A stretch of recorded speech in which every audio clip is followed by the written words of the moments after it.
the nevers of the gospel.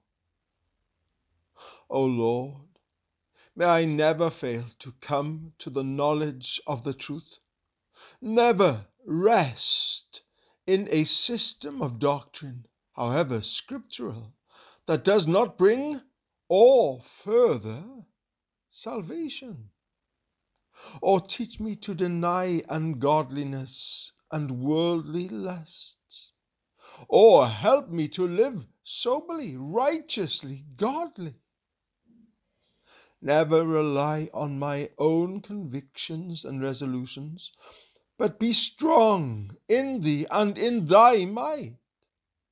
Never cease to find thy grace sufficient in all my duties, trials, and conflicts. Never forget to repair to thee in all my spiritual distresses and outward troubles, in all the dissatisfactions experienced in creature comforts. Never fail to retreat to him who is full of grace and truth, the friend that loveth at all times, who is touched with feelings of my infirmities, and can do exceeding abundantly for me. Never confine my religion to extraordinary occasions, but acknowledge thee in all my ways.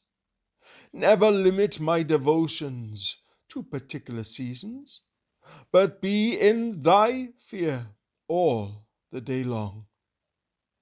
Never be godly only on the Sabbath or in thy house, but on every day abroad and at home. Never make piety a dress, but a habit. Not only a habit, but a nature. Not only a nature, but a life.